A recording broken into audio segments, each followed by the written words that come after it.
Que a presença de Deus esteja com você, com tua casa, com a...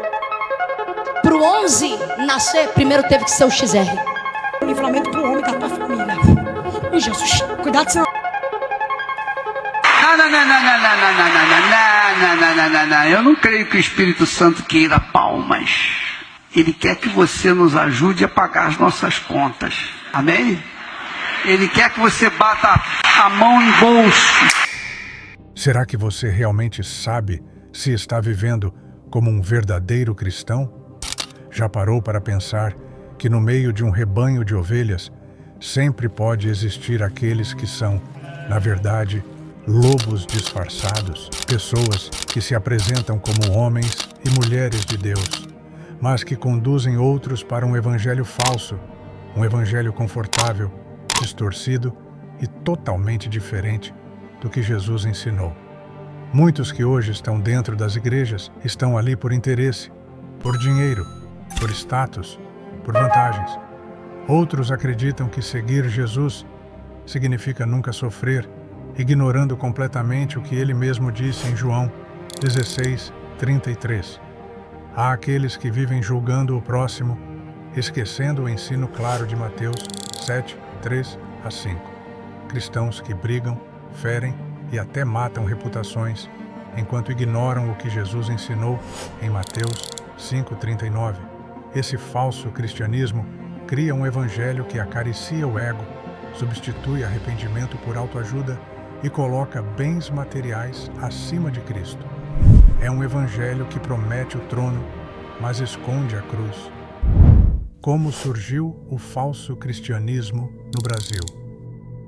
Quando olhamos para nossa história, percebemos que o falso cristianismo no Brasil não surgiu de uma vez só. Ele foi sendo construído aos poucos como um desvio silencioso daquilo que Jesus realmente ensinou. Misturas culturais, sincretismos, práticas espirituais paralelas e a fé, entendida como ferramenta de solução de problemas, criaram um terreno fértil para um evangelho superficial.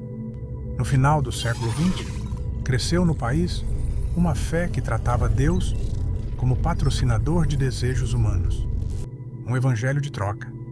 Eu entrego fé, ele entrega bênçãos. O resultado foi um cristianismo de aparência, mas sem profundidade. A Bíblia já alertava sobre isso em 2 de Timóteo 3:5. Pessoas que têm aparência de piedade, mas negam o poder dela. Assim, o falso cristianismo brasileiro nasceu da soma de crenças misturadas, busca por benefícios, cristianismo de aparência, fé emocional e autoajuda disfarçada de evangelho. É um tipo de fé que mantém a forma, mas não o poder, mantém o discurso, mas não a renúncia, mantém o nome, mas não a cruz. É um evangelho onde o centro não é Cristo, é o próprio homem. Como identificar o falso cristianismo? O falso cristianismo primeiro se revela pela falta de transformação. A Bíblia é clara em 2 Coríntios 5:17, onde está escrito: se alguém está em Cristo, é nova criatura. Se a vida continua exatamente igual, sem mudança, sem arrependimento e sem luta contra o pecado, não há sinal de nova vida. Judas 1:4 alerta sobre os que usam a graça como desculpa para viver como querem. E esse é um dos sinais mais fortes da fé falsa. Outra evidência é quando a pessoa rejeita a autoridade da palavra e escolhe sentir em vez de obedecer. Jesus disse em João 8:31: se vocês permanecerem na minha palavra, são verdadeiramente meus discípulos. O falso cristão prefere conveniência a compromisso. Prefere a própria opinião ao mandamento de Cristo. Busca um Deus que confirma seus desejos e não o Deus que confronta e molda o coração. O falso cristão quer Cristo apenas como caminho para seus próprios sonhos, nunca como Senhor. Por fim, o falso cristianismo aparece pela ausência de frutos. Jesus ensinou em Mateus 7:16: pelos frutos os conhecereis. não é sobre perfeição, mas sobre direção. Se a fé não gera caráter, humildade, domínio próprio e mudança visível, então essa fé é apenas aparência. O verdadeiro evangelho produz fruto, o falso apenas produz discurso. Essa ausência de fruto é perceptível na vida diária.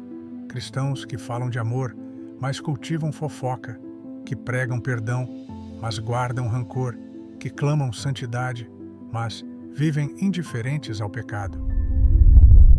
Como ser um verdadeiro cristão? Ser um verdadeiro cristão começa onde o falso cristianismo termina, na renúncia de si mesmo.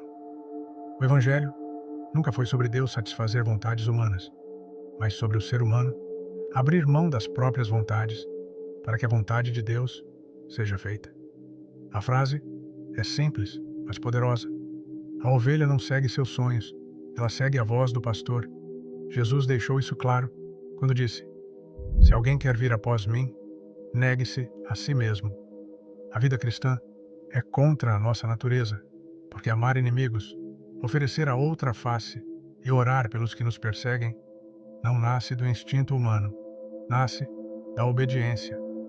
Ser cristão também significa admitir que não somos aquilo que deveríamos ser. É olhar para nossas incoerências e reconhecer, como no espelho do segundo texto, que muitas vezes fofocamos, guardamos rancor, vivemos no pecado, não perdoamos, seguimos a cultura, buscamos espiritualidades paralelas e chamamos isso de fé. O verdadeiro cristão não é o que finge não ter pecado, é o que deixa o Espírito Santo incomodar, corrigir e transformar. A falsa fé diz: "Eu sou assim mesmo." A verdadeira fé diz: "Eu não quero mais ser assim." Por fim, ser cristão é entrar na luta diária contra si mesmo.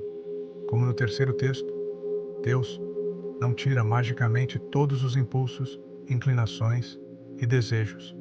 Somos nós que guerrearmos contra eles. Paulo descreveu essa batalha quando disse que esmurra o próprio corpo para não ser reprovado. O cristão verdadeiro não se apoia em si, porque conversão é justamente o dia em que deixamos de acreditar em nós para acreditar nele. A igreja não é um lugar para quem se aceita como está, é um lugar para quem não quer permanecer como está. Cristão de verdade é aquele que, todos os dias, nega o pecado, busca o Espírito, resiste à carne e aguarda o dia em que Cristo nos dará um corpo onde o mal já não existirá.